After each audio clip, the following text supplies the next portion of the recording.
Hi friends, hope आप सब happy and healthy होंगे। Welcome back to my ashwagandha series and hope आप सब ने लास्ट वीडियो सही से देखा होगा और समझा भी होगा। काफ़ी लोग जब मेरे पास आते हैं और बोलते हैं कि हमने अश्वगंधा लिया था लेकिन उसकी कोई इफ़ेक्ट नहीं आई, तो क्या रीज़न होते हैं इफ़ेक्ट नहीं आने के? गलत डोज में लेते हैं, गलत फॉर्म में लेते हैं, गलत अनुपान के साथ लेते हैं और गलत तरीके से लेते हैं तो भी उनको रिजल्ट नहीं मिलता।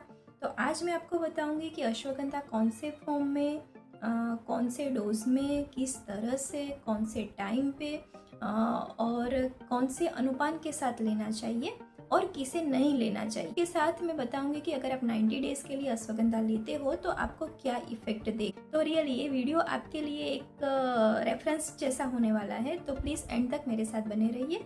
अब सबसे पहले बात करते हैं डोज की।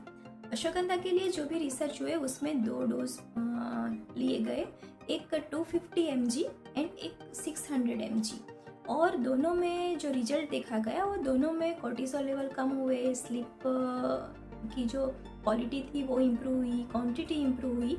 लेकिन सबसे ज़्यादा रिजल्ट जो मिला वो 600 mg डोज में मिला, वो स्टेटिस्टिकली सिग्निफिकेंट पाया गया एंड रिसर्च में उसकी पी वैल्यू लेस देन 0.0001 पाई गई। जो साइंस की लैंग्वेज में बताया जाए तो ये काफ़ी काम करती है, ऐसा हम सीधी भाषा में बोल सकते हैं कि वो काफ़ी इफ़ेक्टिव है।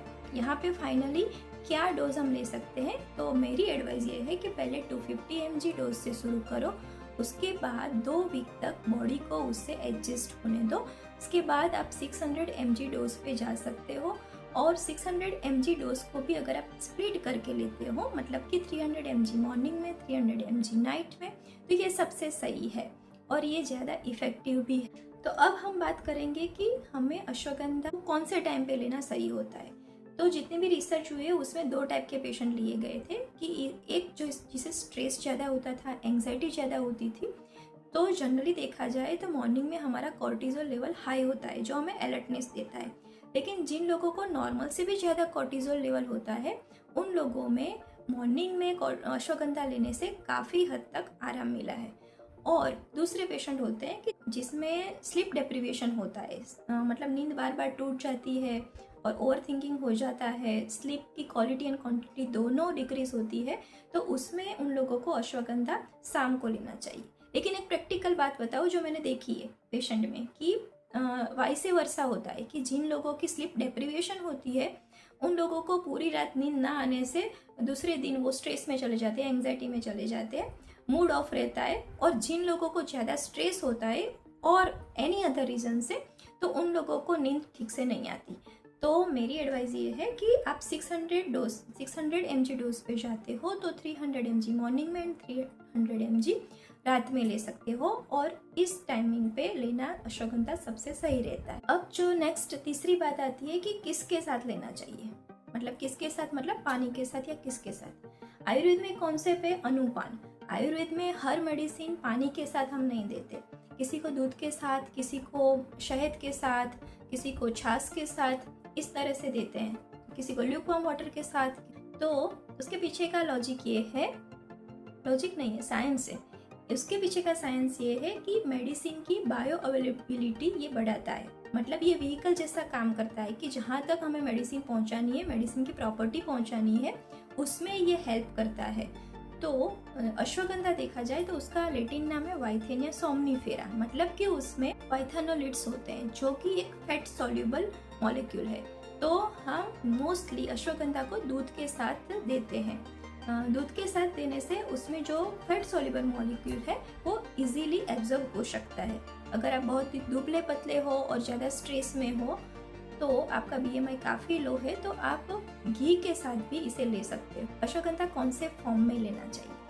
हाँ, ये एक वैसे तो बहुत बड़ा टॉपिक है, क्योंकि आजकल आयुर्वेदिक मेडिसिन का रिजल्ट ना मिलना एक रीज़न है एडल्ट्रेशन। तो अश्वगंधा को हम 3 फॉर्म में ले सकते हैं जो मैं जानती हूँ। फर्स्ट जो है वो आप पाउडर फॉर्म में ले सकते हैं। तो एक तो अगर आपके आसपास कहीं पे भी रियल अश्वगंधा मिल जाता है, मतलब कि कहीं पे उगा हुआ, आप अगर पहचानते हो मेडिसिन को, तो उसके जड़ को निकाल लीजिए और उसे सुखा दीजिए। उसके बाद पूरा सूख जाए, मॉइस्चर चला जाए, तो उसका पाउडर बना लीजिए। ये सबसे ऑथेंटिक है और इससे ज़्यादा प्योर आपको कहीं मिलेगा नहीं। दूसरा जो है वो है, अगर आपके पास आपके आसपास ऐसी कोई शॉप है कि जहाँ से आपको इसके रूट्स ड्राई किए हुए मिल जाते हैं, तो आप वहाँ से भी परचेस करके उसका पाउडर बना सकते हो। वो भी एक प्योरिटी मेंटेन करेगा।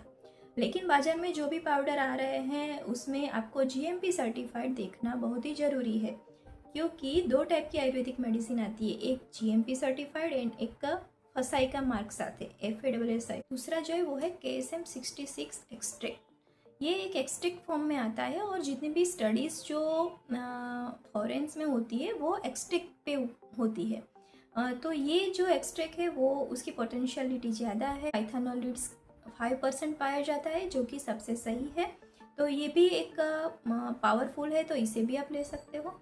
दूसरा जो आता है जेनरिक एक्सट्रैक्ट आते हैं, मतलब कि पूरा अश्वगंधा नहीं, उसमें से वाइथेनोलिड्स को निकाल दिया जाता है और उसकी कैप्सूल या और फॉर्म में दिया जाता है, जिसे मैं रेकमेंड नहीं करती हूँ, क्योंकि जब आप होल मेडिसिन लेते हो तो उसकी इफ़ेक्ट के सामने उसकी साइड इफ़ेक्ट को मेंटेन करने के लिए उसमें प्रॉपर्टीज़ होती है। जब आप एक एक्सट्रैक्ट निकाल देते हो तो उसके साइड इफ़ेक्ट के सामने लड़ने के लिए और कुछ बचता नहीं है। यहाँ पे एक इम्पोर्टेंट चीज़ मुझे बतानी है जो शायद ही कोई बताएगा, किससे अश्वगंधा नहीं लेना चाहिए। आप फिर से ध्यान देना या रिवाइज करके देखना कि किसे अश्वगंधा लेना नहीं चाहिए, ये पोर्शन ज़्यादा इम्पोर्टेंट है। फर्स्ट, जिन लोगों को थायराइड डिसफंक्शन है, क्योंकि अश्वगंधा थायराइड फंक्शन को अल्टर करता है। तो जिन लोगों को हाइपोथायरॉइडिज्म या हाइपरथायरॉइडिज्म की कोई भी मेडिसिन चल रही हो या कोई भी इश्यू है, उन लोगों को डॉक्टर की सलाह के बिना अश्वगंधा नहीं लेना चाहिए। दूसरा जो होता है जिनको ऑटो इम्यून डिसीज है, क्योंकि अश्वगंधा जो है वो आपकी इम्यूनिटी को भी एक्टिवेट करता है, जो ऑलरेडी ऑटो इम्यून डिसीज में ओवर एक्टिव हो चुकी है। तो बिना डॉक्टर के एडवाइस के या बिना रिपोर्ट देखे अश्वगंधा रेकमेंड नहीं करनी चाहिए। तीसरा जो आता है वो प्रेगनेंसी में, क्योंकि अश्वगंधा है वो यूटेराइन कॉन्ट्रैक्शन पर भी काम करता है। तो जो लेडी प्रेग्नेंट है उन लोगों को भी अश्वगंधा नहीं लेना चाहिए। चौथा जो आता है जिनको स्लीप की मेडिसिन ऑलरेडी चल रही है, जो लोग ट्रैंक्विलाइजर या मूड एलिवेट करने के लिए कोई भी ग्रुप की मेडिसिन ले रहे हैं ऑलरेडी, तो उनको अश्वगंधा बिना डॉक्टर की सलाह के और अपनी प्री मेडिकेशन दिखाए बिना नहीं लेना चाहिए। अब हम उस पोर्शन पे जा रहे हैं जो सबसे ज़्यादा मुझे फैसिनेटिंग लगता है, क्योंकि इतने सालों पहले अश्वगंधा को एक सीजनल रिसेट के तौर पे लिखा गया है, मतलब कि एक रसायन थेरेपी के तौर पे लिखा गया है। तो ये थेरेपी कैसे एडजस्ट करनी है वो आपको समझना पड़ेगा। तो फिर चलिए हम चलते हैं 90 डेज की जर्नी में अश्वगंधा की। मैंने डोज आपको बता दिया, आपको टाइमिंग बता दी, उसके साथ किसके साथ लेना चाहिए वो भी बता दिया, कौन से फॉर्म में लेना चाहिए वो भी बता दिया। अब बारी आती है कि पूरे साल में रोज ही लेना है कि क्या करना है, चलिए देखते। तो जब आप फर्स्ट 30 डेज के लिए अश्वगंधा लेते हो तो वो आपका बॉडी का एडजस्टमेंट पीरियड होता है। तो मे बी उसमें आपको इतना रिजल्ट ना दिखे, क्योंकि आपकी बॉडी वो आपने जो भी मेडिसिन लेना शुरू किया है उसे रिकग्नाइज कर रही है कि ये क्या आ गया बॉडी में, उसमें से कौन से मॉलिक्यूल्स निकल रहे हैं, वो कैसे काम कर रहा है, कहाँ जाके काम कर रहा है। लेकिन जब आप स्लीप पे फोकस करते हो तो आपको फर्स्ट 30 डेज में सबसे पहले स्लीप में थोड़ा इम्प्रूवमेंट दिखेगा, और उसी के साथ आप दिनचर्या सेट करते हो, मतलब कि टाइमली सो जाना, टाइमली जग जाना, सनलाइट लेना, क्योंकि वो भी कॉर्टिजोल एंड मेलाटोनिन के साथ कनेक्टेड है। 30 मिनट बिफोर स्लीप आपको स्क्रीन टाइम अवॉइड करना है। ये सब करोगे तो आपको स्लीप में इम्प्रूवमेंट दिखेगा। फिर जो फेज 2 आता है सेकंड मंथ 31 से 60 डेज तक का, उसमें वो एक्टिवेशन पीरियड होता है। अब आपकी बॉडी ने मेडिसिन को रिकग्नाइज कर ली है, अब वो एक्टिवेट होने लगी है। तो जब आप स्प्लिट डोज में लेते हो 300 mg ट्वाइस, तो आपकी स्लीप इम्प्रूव होगी, आपका मूड एलिवेट होगा, आपको एंजाइटी इतनी नहीं आएगी, मॉर्निंग में आप फ्रेश फील करोगे, स्ट्रेस नहीं आएगा, आपको ये फेज में बहुत अच्छा रिजल्ट मिलेगा। और जो फेज 3 आता है 61 से 90 डेज का, वो एक ट्रांसफॉर्मेशन फेज होता है। उसमें आपकी कॉग्निटिव स्किल जो होती है वो ज़्यादा क्लियर होती जाती है, फिर अटेंशन इम्प्रूव होता है, मेमोरी पावर इम्प्रूव होता है, स्लीप अच्छी होती है, आप रिलैक्स फील करते हो। और अगर आपने बिफोर 90 डेज अगर कॉर्टिजोल लेवल का कोई रिपोर्ट करवाया है तो आप फिर से करवा लेना, उसमें भी आपको ज़्यादा इम्प्रूवमेंट मिलेगा। जो लोग सबसे ज़्यादा गलती करते हैं वो फर्स्ट 30 डेज में अश्वगंधा लेना 30 डेज के आसपास बंद कर देते हैं, और वो उनकी सबसे बड़ी गलती होती है। अगर आपको अश्वगंधा एज अ थेरेपी लेना है, रसायन थेरेपी, तो मैंने बताया उस तरह से लेना चाहिए तो आपको अच्छा रिजल्ट मिले। और ये अश्वगंधा ना आपके स्लीप और कोर्टिजोल पे काम करेगा, लेकिन ये लॉन्ग टर्म भी आपको बेनिफिट देगा। और ये जो रिसर्च हुआ है वो मैं आपके साथ शेयर करना चाहती हूँ।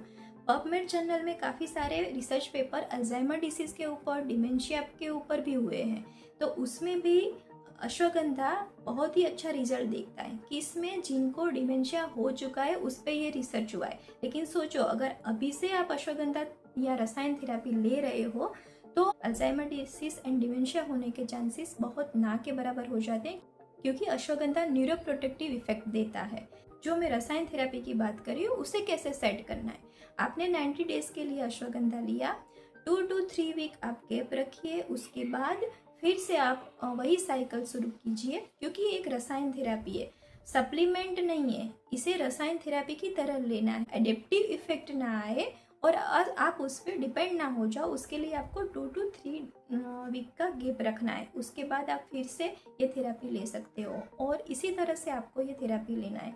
अगर आप ये थेरेपी लेना चाहते हो और किसी भी टाइप की एडवाइस लेना चाहते हो बिफोर ट्रीटमेंट या बिफोर थेरेपी, तो प्लीज़ मुझे कमेंट करना। आपकी क्वेरी है वो मैं सॉल्व कर दूंगी। अगर आपको ये मेरा कंटेंट अच्छा लगा हो तो प्लीज़ मेरी चैनल को सब्सक्राइब कर देना। जो भी अश्वगंधा ले रहे हैं या रसायन थेरेपी ले रहे हैं या लेना चाहते हैं तो उसे शेयर भी कर देना। और अश्वगंधा सीरीज़ यहाँ पे पूरी होती है और आपकी जर्नी यहाँ पे शुरू होती है। तो मिलते हैं नेक्स्ट वीडियो में, तब तक के लिए stay happy, stay healthy, bye bye.